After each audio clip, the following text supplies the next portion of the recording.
Segunda parte, Errando por el desierto. Woodborough, Massachusetts, noviembre de 1964. 12. Mary Margaret Sullivan acomodó sus enormes caderas en la silla situada tras la mesa en el despacho de la enfermera jefe y suspiró. Alargó la mano y cogió del archivador una carpeta de tapas metálicas.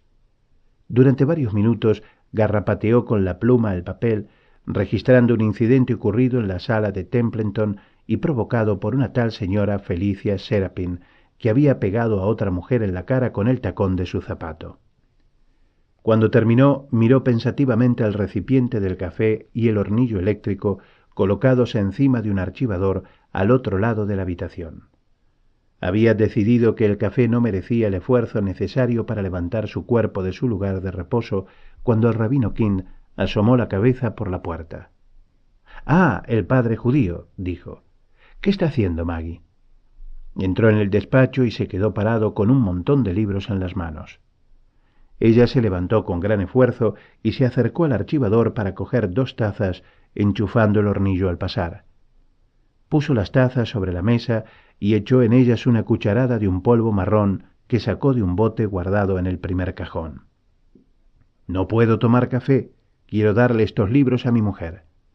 Está en la sesión de terapia ocupacional. La mayoría de ellas están». Volvió a sentarse pesadamente. «Tenemos una nueva paciente judía a la que usted podría saludar. Se llama Hazer Birnbaum, señora Birnbaum. La pobrecilla piensa que todas están conspirando contra ella. Esquizofrenia». «¿Dónde está?» «En la 17. ¿No quiere primero un poco de café?» «Gracias, pero voy a visitarla. Si luego hay tiempo, me puede vender una taza. Se habrá acabado. Ve al capellán». Sonriendo, cruzó la semidesierta sala. Todo se hallaba deprimentemente limpio, el resultado del paciente trabajo. En la habitación 17 una mujer se hallaba tendida en la cama. Sus negros cabellos estaban desparramados sobre la blanca almohada.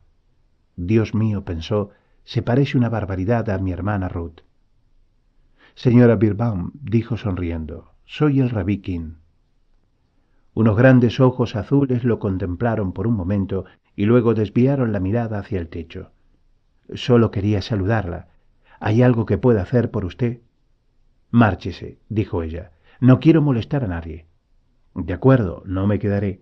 Suelo venir regularmente por la sala. La volveré a ver». «Le ha enviado Morty», dijo ella. «No, ni siquiera la conozco». «Dígales que me deje en paz». Gritos no, pensó. Me siento indefenso ante los gritos. «Volveré a verla pronto, señora Birnbaum». La mujer estaba descalza y con las piernas descubiertas. En la habitación hacía frío. Cogió la manta gris que estaba a los pies de la cama y la tapó, pero ella se la quitó de una patada como una niña malcriada. Él se marchó apresuradamente. La habitación de Leslie estaba a la vuelta del recodo, al final del pasillo.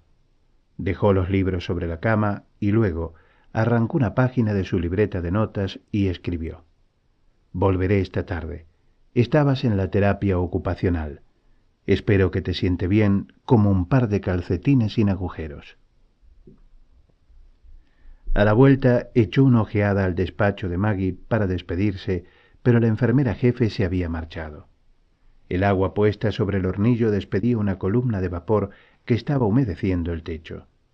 Desenchufó el hornillo y, decidiendo que tenía tiempo, echó agua en una de las tazas.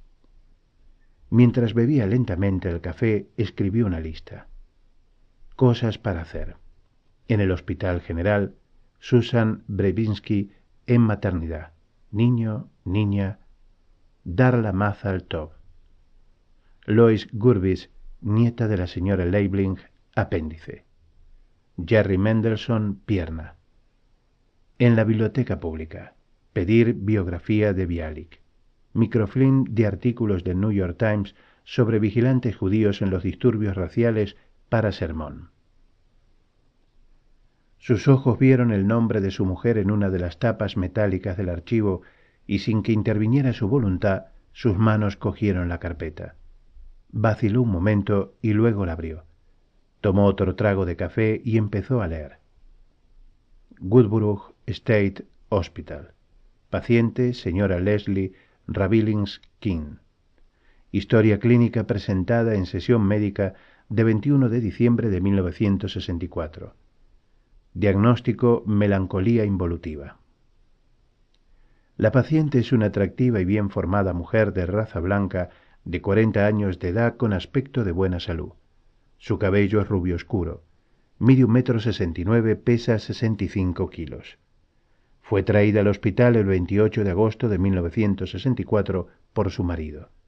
Los síntomas anteriores a la admisión eran los de un estado neurasténico, durante el cual se quejaba de que las cosas eran demasiado pesadas para ella, que se cansaba con facilidad, tanto mental como físicamente, que se encontraba irritable, agitada e incapaz de dormir. Durante las 11 primeras semanas de hospitalización, la paciente permaneció muda. Con frecuencia presentaba el aspecto de querer llorar sin que al hacerlo obtuviera alivio. Comenzó a hablar al final del segundo de una serie de 12 tratamientos electroconvulsivos, 9 de los cuales le han sido ya administrados. La toracina parece haberle proporcionado un buen alivio sintomático. Se está sustituyendo su uso con pirrolazota en dosis gradualmente crecientes hasta 200 miligramos. La amnesia resultante del tratamiento parece ser mínima. En conversaciones con su psiquiatra durante la semana pasada, la paciente ha dicho que recuerda haber observado silencio a consecuencia de una aversión a compartir con nadie su culpabilidad, dimanante de un desvío hacia su padre y de la suposición de que no era buena madre y esposa debido a una experiencia sexual premarital cuando era estudiante hace más de 2 décadas. Su marido tuvo conocimiento de esta experiencia antes de su matrimonio, y la paciente no recuerda haber sido molestada por remordimientos, ni siquiera haber pensado en el incidente hasta hace varias semanas. Si bien recuerda claramente la reciente aparición de sentimientos de culpabilidad en relación tanto al incidente sexual de su juventud como a la pérdida del amor de su padre, estos sentimientos de culpabilidad no la atormentan ya. La paciente se muestra ahora tranquila y optimista. Describió como buenas sus relaciones sexuales con su marido. Su ciclo menstrual ha sido irregular durante casi un año. Su actual enfermedad parece ser una ansiosa y agitada depresión de la menopausia. Hija de un ministro congregacional, la paciente se convirtió al judaísmo antes de su matrimonio, hace 18 años, con su marido rabino. Su compromiso con la religión judía parece ser fuerte, y sus sentimientos de culpabilidad no parecen centrarse en el abandono de sus creencias cristianas, sino más bien en lo que ella consideraba como traición a su padre. La paciente, educada en un hogar en el que la doctrina bíblica formaba parte integrante del medio ambiente, se ha convertido desde su matrimonio en una estudiosa del Talmud que, según su marido, goza de la amistad y admiración de reconocidas autoridades de las escuelas rabínicas. Su vida ha sido la existencia intermitente nómada de la familia de un clérigo con ideas un tanto rígidas respecto al comportamiento de sus fieles. Esto, al parecer, ha impuesto ciertas cargas emocionales tanto sobre la paciente como sobre su marido. A pesar de estas cargas, el pronóstico de este caso es favorable. Yo recomendaría que se relevara a la paciente del internamiento en el hospital después del 12º tratamiento electroconvulsivo. Se recomienda la continuación del tratamiento por un psiquiatra del que pueda recibir psicoterapia intermitente, a ser posible con la colaboración de su marido en la terapia. Firmado Daniel L. Bernstein, psiquiatra decano. Estaba empezando a leer el siguiente informe psiquiátrico cuando vio que Maggie estaba en el umbral de la puerta mirándole. «Anda usted como si llevara zapatillas de goma», le dijo él. Ella se acercó pesadamente a la mesa, le quitó de las manos la carpeta de Leslie y volvió a ponerla en el archivador. «No debe hacerlo, Rabí. Si quiere saber algo acerca del estado de su mujer, pregúnteselo a su psiquiatra». «Tiene razón, Maggie», respondió. Ella inclinó silenciosamente la cabeza cuando él se despidió.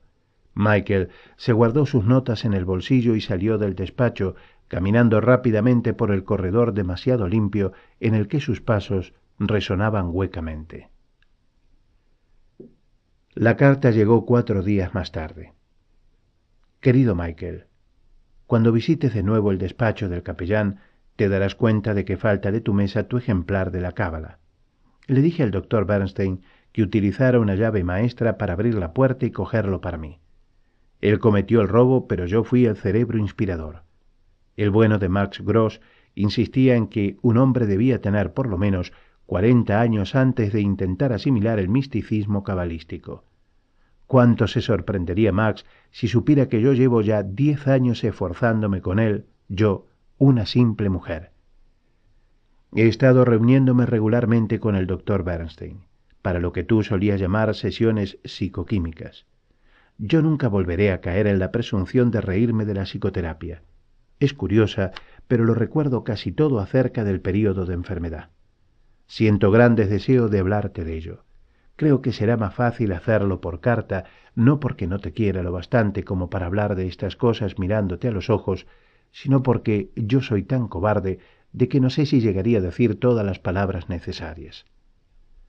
Así pues, te las escribiré ahora antes de que pierda el valor. Como sabes muy bien, me he encontrado mal durante el año pasado. Lo que no sabes, porque yo no podía decírtelo, es que casi un mes antes de que me llevaras al hospital no dormía apenas nada. Tenía miedo de dormir, miedo de los sueños que tenía una y otra vez, como si estuviese en alguna casa de los horrores de uno de esos parques de atracciones y no pudiera salir de ella. El primer sueño tenía lugar en el salón de la vieja rectoría de la calle de Elm en Hartford. Veía cada detalle con tanta claridad como si los estuviese contemplando sobre una pantalla de televisión. Veía el raído sofá de pelo escarlata y las 2 sillas gemelas de terciopelo con los frívolos antimacarsars que la señora Payson regalaba anualmente. Veía la gastada alfombra oriental y la barnizada mesita de caoba sobre la que había 2 desconchados canarios de porcelana bajo una cúpula de cristal.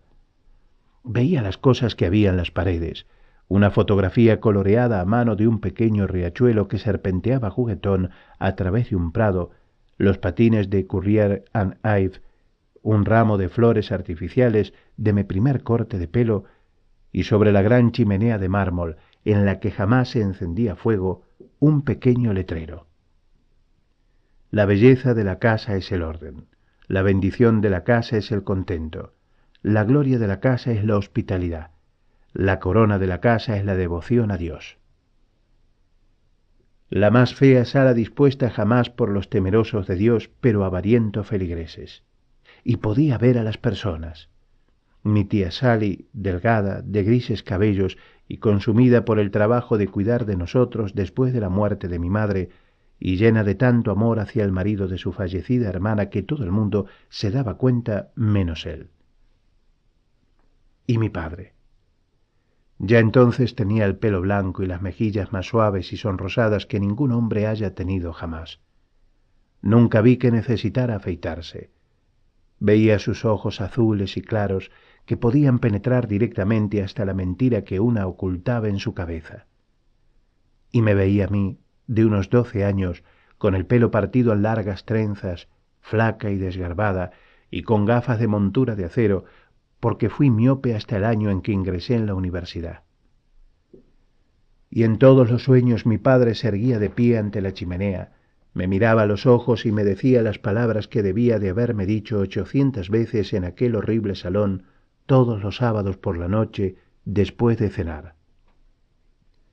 Creemos en Dios Padre infinito en sabiduría, bondad y amor, y en Jesucristo su Hijo, nuestro Señor y Salvador, que por nosotros y por nuestra salvación vivió y murió, y resucitó y vive eternamente, y en el Espíritu Santo, que toma las cosas de Cristo y nos las revela a nosotros, renovando, confortando e inspirando las almas de los hombres. Luego el sueño se fundía en negro, como si mi padre fuese un predicador de la televisión que hubiera sido interrumpido por los anuncios. Y yo me despertaba en nuestra cama, lleno el cuerpo de picores y con la carne de gallina, como me ocurría siempre que mi padre me miraba fijamente a los ojos y hablaba de cómo Jesús había muerto por mí. Al principio no di ninguna importancia a este sueño. Todo el mundo tiene sueños, toda clase de sueños. Pero empecé a tenerlo cada 2 noches. El mismo sueño, la misma habitación, las mismas palabras pronunciadas por mi padre mientras me miraba a los ojos. Esto no hizo flaquear nunca mi judaísmo, que era cuestión resuelta hacía mucho tiempo. Me convertí por ti, pero fui una de las afortunadas y encontré además otras cosas. No es necesario que vuelva ahora sobre todo esto. Pero empecé a pensar en lo que debía de haber supuesto para mi padre que yo despreciara las cosas que él me había enseñado y me hiciese judía. Empecé a pensar en lo que supondría para ti que uno de nuestros hijos decidiera convertirse, hacerse católico, por ejemplo. Me quedaba tendida en la cama mirando al oscuro techo y recordaba que mi padre y yo éramos casi extraños el uno para el otro. Y recordaba cómo le había querido cuando yo era pequeña. Y el sueño duró mucho tiempo. Luego empecé a tener otro. Esta vez yo tenía 20 años. Me hallaba en un descapotable aparcado en una sucia y oscura carretera de las afueras de los terrenos de Wellesley y no llevaba encima ninguna ropa. Como en el primer sueño, cada detalle y cada impresión se me representaba con toda claridad. No recuerdo el apellido del muchacho, su nombre era Roger, pero veía su rostro excitado, joven y un poco asustado. Llevaba una camiseta azul de fútbol con el número 42 en blanco. Sus pantalones de tenis y su ropa interior yacían en el suelo juntamente con mis ropas. Yo le miraba con gran interés. El suyo era el primer cuerpo masculino que veía. Lo que sentía no era amor ni deseo, ni tan siquiera afecto. La razón por la cual yo no había necesitado absolutamente ninguna persuasión para permitirle que aparcara su coche en aquel oscuro lugar y me desnudara, era que sentía una gran curiosidad y que abrigaba la convicción de que había cosas que necesitaba saber. Y mientras yacía tendida con la cabeza apoyada en la portezuela del coche y el rostro vuelto hacia el agrietado cuero del respaldo del asiento, y mientras lo sentía ocupándose de mí con la misma estúpida diligencia que hubiera puesto para jugar al fútbol, y mientras me sentía dolorosamente rasgada como una vaina, mi curiosidad quedó satisfecha. Ladró un perro a lo lejos, y el coche del muchacho produjo un ruido parecido a un suspiro, y noté que me convertía en un receptáculo.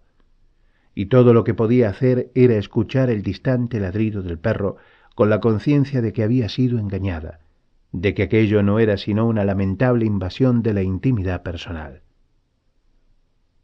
Y cuando despertaba en la oscuridad de nuestra habitación y me encontraba acostada a tu lado en nuestra cama, sentía deseos de despertarte y pedirte perdón, decirte que aquella estúpida muchacha del descapotable está muerta y que la mujer en que yo me he convertido sólo te había conocido a ti en el amor. Pero, en vez de hacerlo, permanecí allí tendida toda la noche, insomne y temblorosa. Los sueños se repetían una y otra vez, unas veces uno, otras veces otro, con tanta frecuencia que llegaron a mezclarse con mi vida en estado de vigilia, y había ocasiones en que no podía distinguir el sueño de la realidad. Cuando mi padre me miraba a los ojos y me hablaba de Dios y de Jesús, aunque sólo tenía yo 12 años, sabía que me estaba viendo como una adúltera y sentía deseos de morir. Mi período se había retrasado 5 semanas, y una tarde en que comenzó, me encerré en el cuarto de baño, me senté al borde de la bañera y me estremecí porque no podía llorar, y no sabía si yo era una colegiala que recibía con alborozo la maldición o una gruesa mujer de 40 años, feliz porque no iba a tener un hijo que no era tuyo. Durante el día no podía ya sostener tu mirada ni dejar que los niños me besaran. Y por la noche yacía rígida en la cama, pellizcándome en los brazos para que no me quedara dormida y me pusiera a soñar.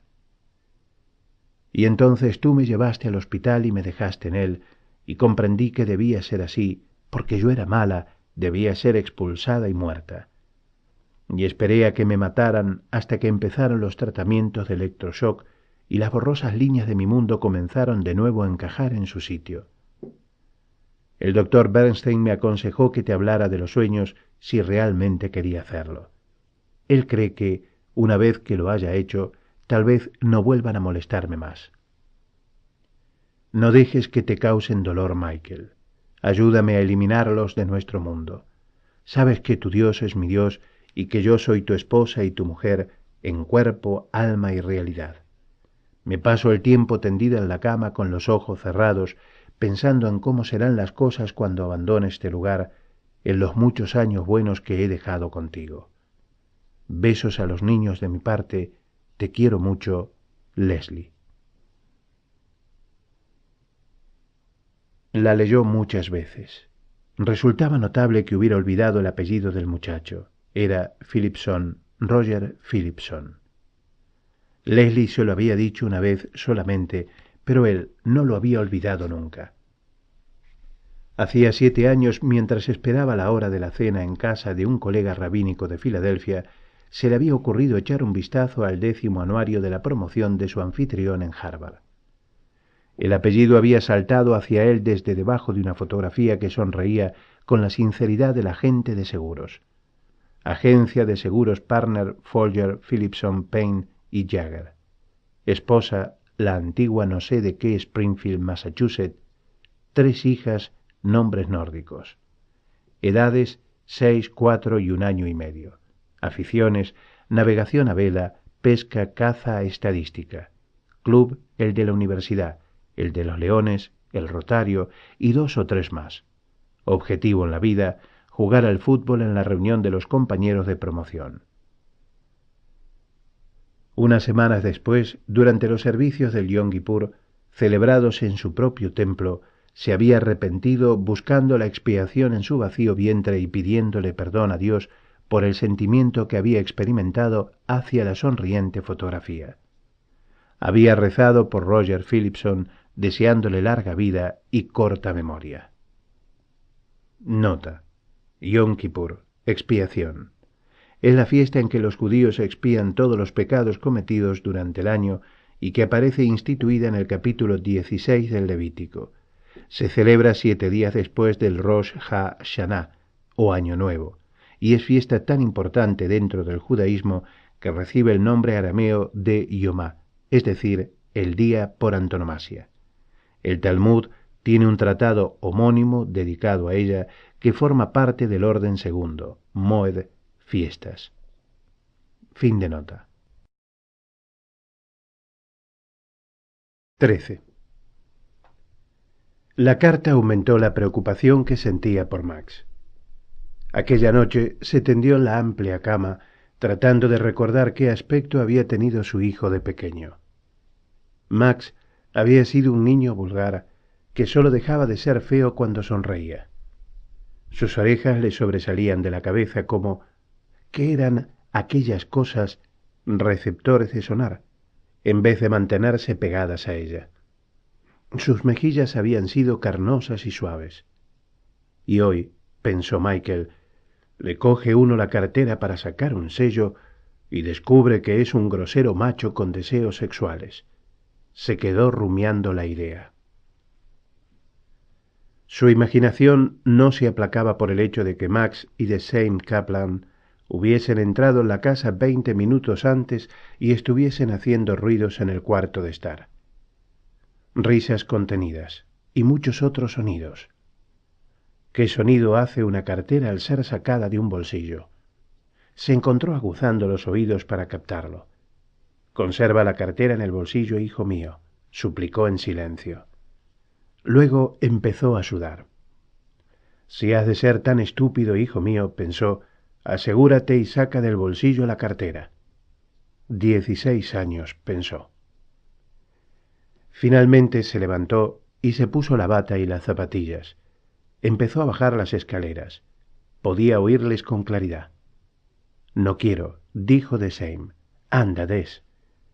Se detuvo en las oscuras escaleras, helado. Al cabo de un segundo, oyó un pequeño sonido regular y rítmico, sintió deseos de huir. ¡Qué bien!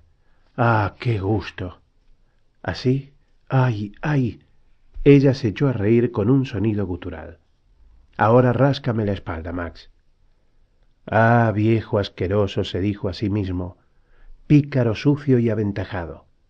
Bajó presuroso las escaleras dando ligeros traspiés y entró en el cuarto de estar parpadeando ante la luz. Estaban sentados con las piernas cruzadas sobre la alfombra delante de la chimenea. De Same tenía en la mano el rascador chino de marfil. «Hola, Rabí», dijo ella. «¿Qué hay, papá?» Le saludó. No podía mirarles a ninguno de los dos. Entró en la cocina y preparó un poco de té. Luego entraron ellos también y se sumaron a la segunda taza. Cuando Max salió para acompañar a la muchacha a su casa, él subió la escalera y se metió en la cama, quedándose dormido como un hombre amodorrado en un baño caliente. Le despertó el timbre del teléfono. Reconoció la voz de Dan Bernstein. «¿Qué ocurre?» «Nada, es decir, creo que no. ¿Está Leslie con usted?» «No», respondió desagradablemente despierto. «Salió de aquí hace un par de horas». Se sentó en el borde de la cama. «Ha habido un pequeño alboroto. Un paciente, la señora Serapin, hirió a otra llamada Birman, con una de esas navajas pequeñas de bolsillo. Dios sabe de dónde la sacó. Estamos tratando de averiguarlo». El doctor Bernstein hizo una pausa y luego dijo rápidamente: «El incidente no tiene nada que ver con Leslie, pero es el único momento en que pudo salir. Tiene que haber sido entonces». «¿Cómo está la señora Birman?» «Se pondrá bien. Suelen pasar cosas de estas». «¿Por qué no me llamó enseguida?», preguntó. «Verá, acabamos de darnos cuenta de su desaparición. Estaría ya ahí si hubiera ido a su casa», dijo pensativamente el psiquiatra, «aunque hubiera ido andando». «¿Está en peligro?» «No, no creo», dijo el doctor Bernstein. «La he visto hoy. No le he observado ninguna tendencia al suicidio, ni tampoco es peligrosa para nadie. En realidad es una mujer de buena salud. Habría sido enviada a casa dentro de 2 o 3 semanas». Michael gimió. «Cuando vuelva, habrá de quedar hospitalizada más tiempo». «Tendremos que esperar a conocer más datos», repuso el doctor. «Algunas pacientes se despiden a la francesa por buenas razones. Esperemos a ver sus motivos. Será mejor que salga yo a buscarla. He destacado ya un par de ayudantes. Desde luego puede que para ahora esté ya en un autobús o en un tren». «No lo creo», dijo él. «¿Por qué iba a hacer eso?» «No sé por qué se marchó», dijo el doctor Bernstein. «Veremos. Vamos a dar parte a la policía como medida de rutina». «Como usted diga, doctor. Le llamaré cuando tengamos alguna noticia». Cuando hubo colgado el aparato, Michael se vistió, se puso ropa de abrigo y cogió la linterna que había en el armario. Raquel y Max estaban dormidos. Entró en la habitación del muchacho. «Hijo, despierta», dijo, le tocó en el hombro y Max abrió los ojos. «Voy a salir. Asuntos del templo. Cuida de tu hermana». Max movió afirmativamente la cabeza, comprendiendo a medias. En el piso bajo, el reloj señalaba las 12:30. Se puso las botas para la nieve en el porche y dio la vuelta a la casa para coger el coche, haciendo crujir la tersa nieve con sus pasos. Oyó un ruido. «Leslie», dijo. Encendió la linterna. Un gato saltó del cubo de la basura y desapareció en la oscuridad. Dio la vuelta al coche e hizo todo el recorrido desde su casa hasta el hospital muy lentamente, deteniéndose 3 veces para proyectar hacia las sombras la luz de su linterna. No vio a nadie andando, solo a 2 coches. Alguien podría haberla recogido en su vehículo, pensó. Cuando llegó al hospital, aparcó frente al lago y caminó sobre la nieve hasta la orilla y luego hacia el hielo. 2 inviernos antes, 2 muchachos en una ceremonia de iniciación en la fraternidad estudiantil se habían extraviado con los ojos vendados por el lago, se había roto el hielo y uno de ellos había muerto. El sobrino de Jake Lazarus, recordó. Pero el hielo parecía fuerte y grueso. Paseó la luz de la linterna por la blanca extensión y no vio nada. Con la espalda encorvada regresó al coche y se dirigió hacia el templo. Pero Bet Shalom estaba sin luces. El santuario se hallaba vacío. Volvió a casa. Una vez en ella miró todas las habitaciones una a una. En el cuarto de estar recogió el rascador. Nosotros nunca fuimos así de jóvenes, pensó cansadamente. El teléfono no sonaba. La carta de Columbia estaba sobre la repisa de la chimenea. Le recordaba el anuario de Harvard en que había visto a Philipson, pero la recogió y la leyó luego, se sentó a su mesa y al poco rato empezó a escribir. Era algo que hacer. Asociación de Alumnos de Columbia College, calle 116 y Broadway, Nueva York, 10.027. Muy señores míos, lo que sigue es mi aportación autobiográfica al libro del cuarto de siglo de la promoción de 1941. Es increíble que hayan pasado ya casi 25 años desde que abandonamos Morningside Heights. Soy rabino. He ocupado púlpitos reformistas en Florida, Arkansas, Georgia, California, Pensilvania y Massachusetts, donde vivo en la actualidad en Woodborough, con mi esposa de soltera Leslie Rawlins, Wellesley, año 1946, de Hartford, Connecticut, nuestro hijo Max, de 16 años, y nuestra hija Raquel, de 8. Me encuentro ahora pensando con sorprendente anticipación en la 25ª reunión. Estamos tan ocupados en el presente que no solemos tener oportunidad de volver la mirada al pasado. Queens, Nueva York, febrero de 1939. 14. Una tarde de invierno, durante el segundo año de Michael en Columbia, su madre dio minuciosas instrucciones a Leo, que desde hacía años tenía a su cargo sus tratamientos de belleza, y él le aplicó unos líquidos malolientes que dieron una tonalidad gris a su cabello. La vida entera de Dorothy experimentó un sutil cambio. Quizás el hecho de que Abe King dejara poco después de perseguir a otras mujeres se debiera exclusivamente a que estaba ya dejando atrás su juventud. Michael prefería pensar que se debía a que su madre se había puesto de acuerdo consigo misma. En primer lugar, usaba menos maquillaje. El cabello gris enmarcaba un rostro en vez de una máscara. Aprendió a hacer punto y toda la familia empezó a llevar jersey de casimir y calcetines de lana escocesa. Tanto Abe como Dorothy comenzaron a acudir con su hijo a los servicios religiosos de los viernes por la noche. Por primera vez, los King se convirtieron en una verdadera familia. Un domingo por la mañana, mientras sus padres dormían todavía, Michael se levantó de la cama para reunirse con su hermana, que se había echado una bata sobre su pijama y estaba acurrucada en el sofá del cuarto de estar. Comía una tostada con crema de queso mientras hacía el crucigrama del New York Times. Él cogió la sección literaria y el resumen de noticias de la semana y se dejó caer en un sillón. Durante 10 minutos permaneció sentado, leyendo y oyendo a Ruth comer la tostada y el queso. Luego no pudo aguantar más. Se levantó, se limpió los dientes y se preparó también una tostada con queso. Ella le miró mientras él comía sin hacerle caso. Por fin levantó la mirada. Ruth tenía los ojos de su madre, pero brillaba en ellos la inteligencia de su padre. «Por poco me quedo en Palestina», dijo ella. «¿Qué quieres decir?», preguntó Michael. «Conocí allí un chico. Me pidió que me casara con él. Yo deseaba hacerlo. ¿Me habrías echado mucho en falta si no hubiese vuelto?» Michael dio otro mordisco y la miró fijamente. Estaba diciendo la verdad, decidió.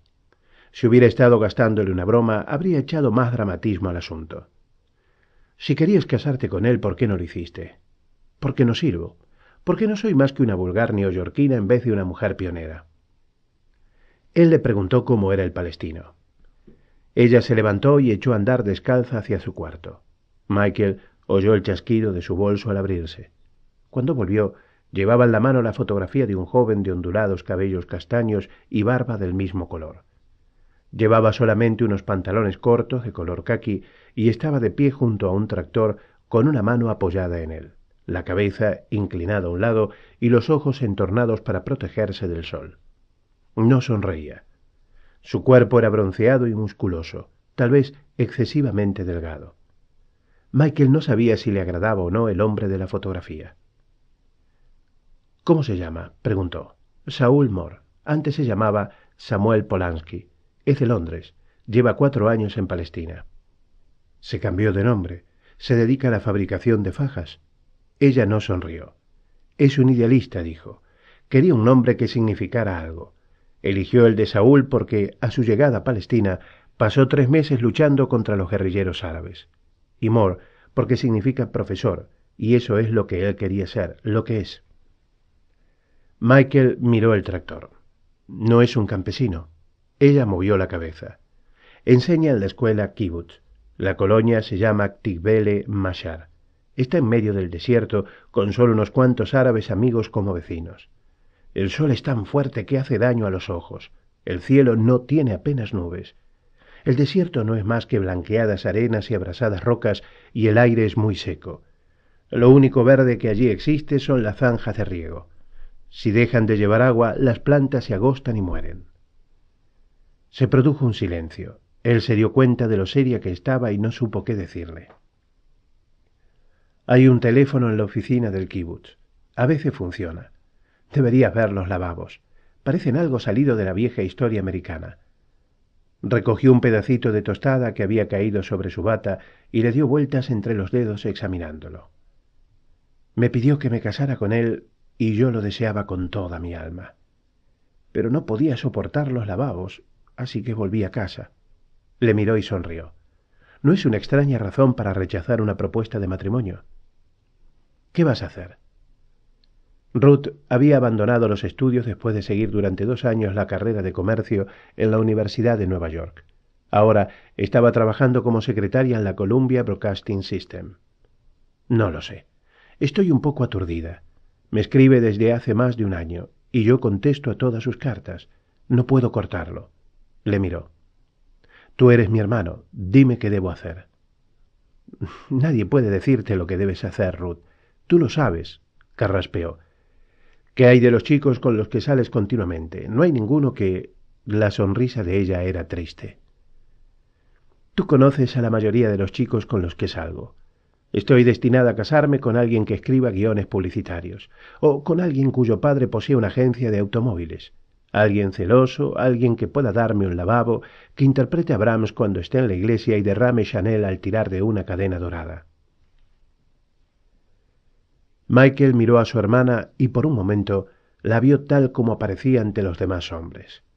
Una morena de ojos claros con una bella sonrisa que dejaba al descubierto dientes blancos y regulares. Una muchacha de altos senos con un cuerpo atractivo. Una mujer hermosa. Se sentó junto a ella y por primera vez desde su niñez la rodeó con su brazo. Su propia vida romántica no era mucho más feliz que la de Ruth. Salía con Mimi Steinmetz porque ella estaba allí al otro lado del pasillo. De vez en cuando se enzarzaban en un juego sexual de colegiales, conteniéndole ella con las manos, pero sin demasiada energía, queriendo en el fondo ser vencida. Él no obtenía ninguna victoria porque se daba cuenta de lo que ella sentía no era tanto deseo de tenerle como de poseerle. Y él no sentía ningún deseo de poseer ni de ser poseído. Su energía sexual carecía de válvula de escape y se tornó agitado y nervioso. A veces, cuando se quedaba estudiando hasta horas avanzadas de la noche, paseaba de un lado a otro en su habitación. Los Friedman, que vivían en el apartamento situado justamente debajo de los de King, se quejaron tímidamente a Dorothy. Y entonces Michael empezó a dar largos paseos al aire libre. Sus pies recorrían incansablemente el pavimento de Manhattan.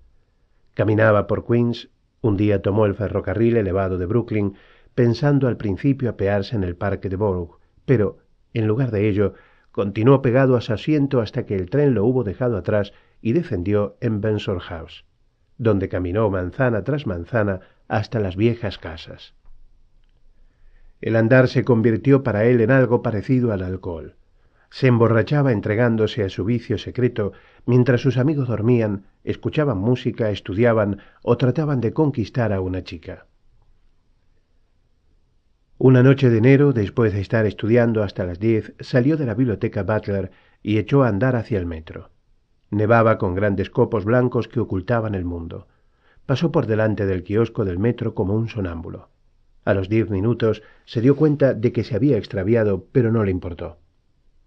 Dio vuelta a una esquina y penetró en una calle oscura y estrecha, demasiado ancha para ser un callejón, carente de toda iluminación y flanqueada de viejas casas. En una isla de luz, bajo una lámpara de un cruce, se hallaba un corpulento policía con su roja cara vuelta hacia los copos de nieve que caían. Cuando Michael pasó a su lado, le saludó con una inclinación de cabeza. Hacia la mitad de la manzana, Michael oyó a su espalda unos pasos rápidos y suaves. El corazón le empezó a latir aceleradamente en el pecho y se volvió, lamentando haber sido lo bastante estúpido como para andar solo de noche por Manhattan. Luego el hombre pasó rápidamente, pero lo suficientemente cerca de Michael para que éste le viera fugazmente. Un hombre bajo, de cabeza grande y con una barba a la que se adhería la nieve, nariz larga, ojos entornados, abrigo oscuro desabrochado a pesar del frío y las manos enlazadas a las espaldas. Murmuraba en voz baja.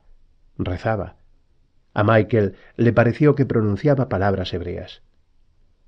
A los pocos segundos, Michael ya no podía verle. Oyó el ataque más que lo vio. El sonido de golpes, el gemido de aire expulsado al ser pegado en el estómago, el chasquido de puños. ¡Policía! Gritó Michael. ¡Policía! A lo lejos, el guardia que estaba bajo la lámpara se volvió y empezó a correr. Estaba muy gordo y se movía con gran lentitud. Michael sintió deseos de ir hasta él y llevarle de la mano, pero no había tiempo.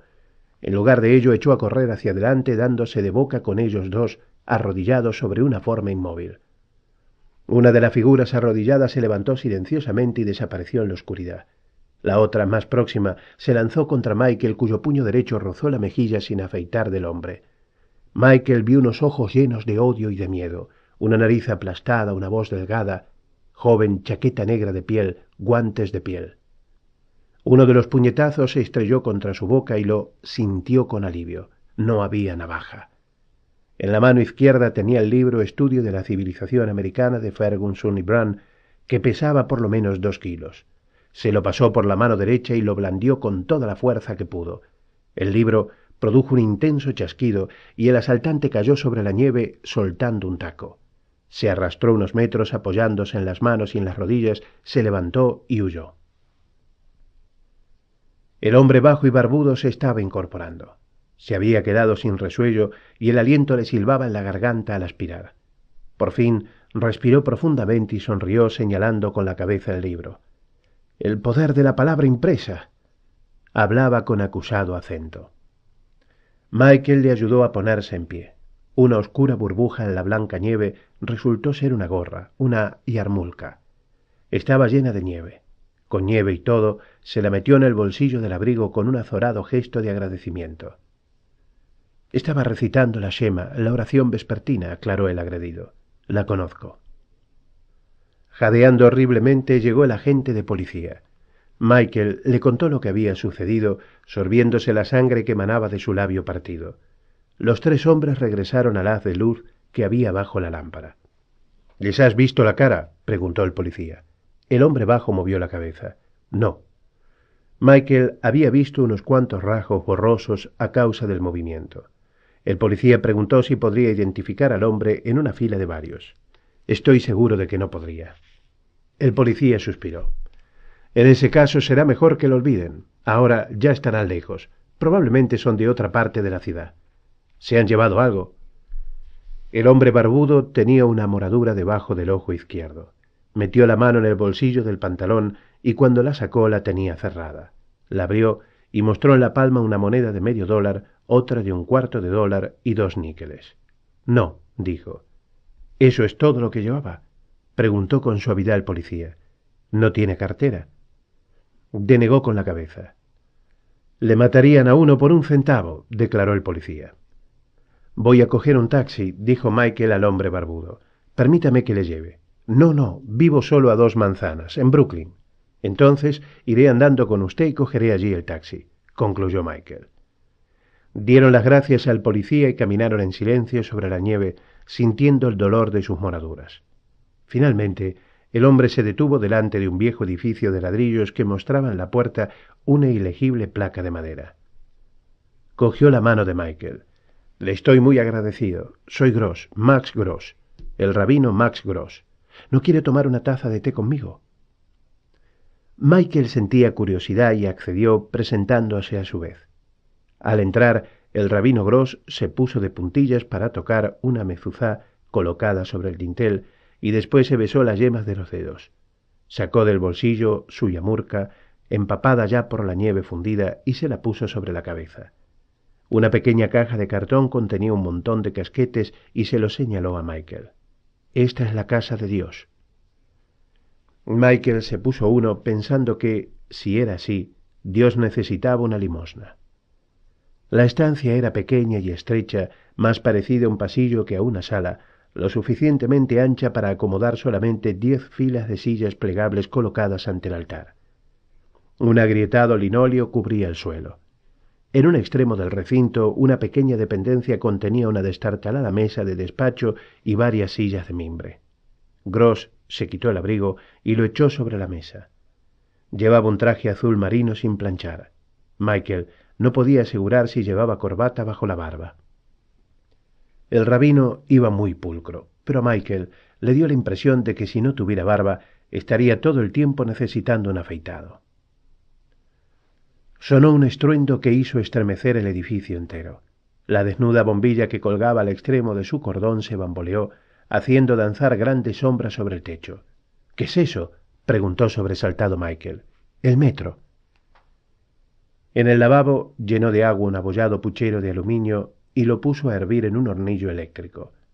Las tazas eran gruesas y estaban resquebrajadas. Coloreó las 2 tazas de agua con una sola bolsita de té. Utilizaron azúcar en terrones. El rabino recitó una brocha. Se sentaron en las sillas de mimbre y bebieron. La magulladura de la cara del rabino estaba adquiriendo una tonalidad purpúrea. Sus ojos eran grandes y oscuros y brillaba en ellos la inocencia como los de un niño o un animal. Un santo o un necio, se dijo Michael. —¿Lleva mucho tiempo aquí, rabí? Él sopló sobre el té, reflexionó largo rato. 16 años, sí, 16. ¿Cuántos miembros tiene usted en su congregación? No muchos, unos cuantos, la mayoría viejos. Permaneció sentado, sorbiendo el té, sin manifestar ninguna curiosidad hacia Michael ni hacerle preguntas. Terminado el té, se estrecharon la mano y Michael se puso el abrigo. En la puerta se volvió y miró hacia atrás. El rabino Gross parecía no darse cuenta de que no estaba solo. De espaldas a su visitante, oscilaba de un lado a otro terminando la Shemá vespertina que había sido interrumpida en la calle. Escucha, oh Israel, el Señor nuestro Dios, el Señor es uno. Retumbó el metro, se estremeció el edificio, se bamboleó la bombilla, danzaron las sombras. Michael salió. Una noche, poco antes de los exámenes, se hallaba sentado en el sindicato estudiantil tomando café con otros 2 estudiantes, uno de los cuales era una apetecible mujer. Los 3 estaban encontrando ciertas dificultades con la filosofía americana. —¿Qué me dices de Orestes Brownson y de la decepción que sufrió con la Ilustración? —preguntó Edna Roth. Tenía una lengua roja que aleteaba mientras se lamía las yemas de los dedos pegajosos por el pastel. —Dios mío, lo único que recuerdo de él es que se convirtió al catolicismo —respondió con un gemido. —He estado pensando en tu padre —dijo de pronto Chuck Farley—. Los pequeños capitalistas como tu padre son los mayores enemigos del obrero. La mayoría de las semanas mi padre se ve apurado para poder pagar los salarios —dijo secamente Michael. Farley no había conocido nunca a Abe King. Un par de veces le había preguntado cosas acerca de la empresa de su padre, y Michael había respondido a sus preguntas. El sindicato le está provocando una úlcera. —¿Qué tiene eso que ver con la filosofía americana? Farley enarcó las cejas. —Todo —respondió—, ¿no te das cuenta? Farley era muy feo, con una nariz roja, prominente y llena de pecas y cejas y pestañas también rojas. Llevaba lentes octogonales sin montura y vestía de forma atildada. Siempre que pronunciaba un discurso en clase, se sacaba del pantalón un enorme reloj de oro y lo ponía sobre la mesa delante de él. Michael solía tomar café con él muy a menudo en el local del sindicato de estudiantes porque Edna Roth solía sentarse a su lado. Edna era una mujer morena, tenía un lunar en su pómulo izquierdo y un ligero abultamiento en el labio inferior que Michael deseaba coger entre sus dientes. Un poco entrada en carnes, ligeramente desaliñada, ni bonita ni fea, llevaba cómodamente su femineidad en sus oscuros ojos y exhalaba un calor bovino y un débil y desconcertante olor a leche.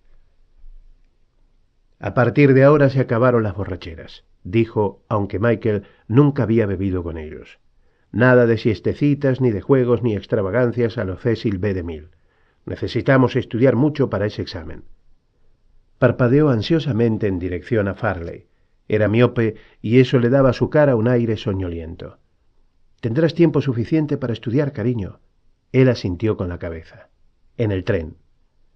Se dirigía a Danbury, Connecticut, donde estaba ayudando a formar piquetes de huelga en la industria sombrerera. Edna se mostraba muy comprensiva hacia estas actividades. Era viuda. Su difunto marido, Seymour, había sido también miembro del partido. Sabía todo lo que había que saber acerca de piquetes de huelga.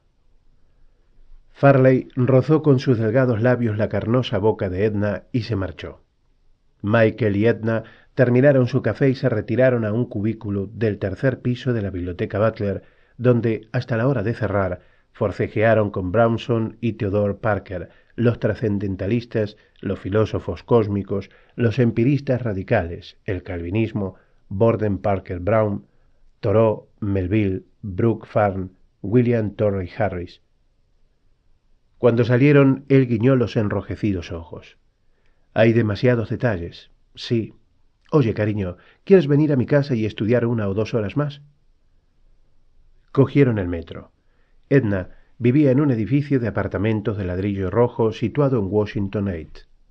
Abrió la puerta con su llave y él se quedó sorprendido al ver a una joven negra sentada junto a la radio estudiando en unos libros que empezó a recoger en cuanto les vio.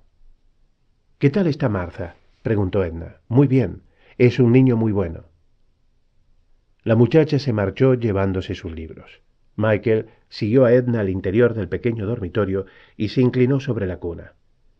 Imaginaba que todo lo que Seymour le había dejado era dinero suficiente para volver a sus estudios y pagarse el ticket de la comida. Pero allí había un legado diferente. «Es un niño muy guapo», dijo Michael cuando volvieron del cuarto de estar. «¿Qué edad tiene?» «Gracias, 14 meses. Se llama Alan». Edna entró en la cocina y empezó a preparar café. Michael miró a su alrededor. Había una fotografía sobre la repisa de la chimenea. Supo, sin necesidad de preguntarlo, que aquel era el difunto Seymour, un hombre apuesto con un ridículo bigote y una sonrisa forzada. Los muebles eran de estilo colonial. Con un poco de suerte, durarían hasta que ella obtuviera su título de profesora o volviera a casarse. Al asomarse a la ventana, vio el río. El edificio estaba más cerca de Broadway que el Drive, pero la tierra bajaba bruscamente hacia el Hudson y el apartamento de Edna estaba en el 8º piso. Las diminutas luces de varias embarcaciones se movían lentamente sobre el agua. Tomaron café en la minúscula cocina. Luego estudiaron sin moverse de la mesa, tocando él el muslo de Edna con su rodilla. Antes de que hubieran pasado 40 minutos, él no podía ya más y ella había cerrado también el libro. Hacía calor en la cocina. Volvía a percibirse el lechoso olor de ella, débil pero nítido. «Puedes quedarte si quieres, cariño. Quiero decir, toda la noche». Michael llamó por teléfono mientras ella limpiaba las tazas de café. Contestó su madre con voz ronca por el sueño. Él le dijo que iba a quedarse estudiando con un amigo y dormiría luego en su casa. Su madre le agradeció que la llamara para que no estuviese preocupada. La alcoba era contigua a la habitación del niño y la puerta se hallaba abierta. Se desnudaron de espaldas uno a otro y la luz de la lamparita que brillaba a la cabecera del niño. Él cogió suavemente entre sus dientes el labio inferior de ella, como se había prometido a sí mismo. En la cama, apretado contra ella, el débil olor a leche era muy real. Se preguntó si amamantaría al niño, pero sus pezones estaban secos, pequeños y duros. Todo lo demás era suave y cálido, sin sobresaltos ni sorpresas, un suave alzarse y descender como el mecerse de una cuna. Ella era cariñosa. Michael se quedó dormido con la cabeza apoyada en la mano de Edna. A las 4 de la mañana el niño empezó a llorar, un débil sonido que les hizo despertarse. Edna retiró la mano de debajo de su cabeza, saltó de la cama y corrió a calentar un biberón. Vista de espaldas, sus nalgas eran grandes y ligeramente caídas. Cuando sacó el biberón de la cacerola de agua caliente, quedó resuelto el misterio del olor a leche. Se echó un pequeño chorro en la suave y sensible piel de la cara interior de su antebrazo. Encontrando satisfactoria la temperatura de la leche, introdujo la tetina en la boca del niño. El llanto cesó. Cuando ella se metió de nuevo en la cama, Michael se inclinó sobre su cuerpo para besar el lugar en que había caído la leche. Estaba todavía húmedo y caliente. Exploró con la lengua la suavidad de la piel. La leche estaba dulce. Edna suspiró profundamente. Alargó la mano hacia él. Esta vez Michael se mostró más confiado y ella menos maternal. Cuando Edna se quedó dormida, Michael se levantó silenciosamente de la cama, se vistió a oscuras y salió del apartamento. Afuera en la calle reinaba la oscuridad. Una fresca brisa soplaba del río. Se levantó el cuello del abrigo y empezó a andar. Se sentía ligero y feliz, aliviado de la carga de la inocencia. «Por fin», dijo en voz alta. Un muchacho que pasó pedaleando junto a la cuneta, llena de paquetes la cesta de su bicicleta, le lanzó una mirada dura y reluciente. En cualquier otro lugar del mundo, a las 5:05 de la mañana, la gente aún estaría durmiendo. Manhattan bullía de actividad. Gente por la acera, coches particulares y taxis por la calzada. Caminó largo tiempo. Hacía unos minutos que había amanecido cuando reconoció uno de los edificios a cuyo lado pasaba. Era la pequeña shul donde el metro hacía bambolearse las luces, la sinagoga del rabino Max Gross. Se acercó a la puerta y aproximó sus ojos a unos centímetros de las casi borradas letras de la pequeña placa de madera. A la grisácea luz del alba, las desvaídas letras hebreas parecían caracolear y retorcerse, pero, aunque con dificultad, consiguió descifrarlas. Sha'arei Shamayim, las puertas del cielo.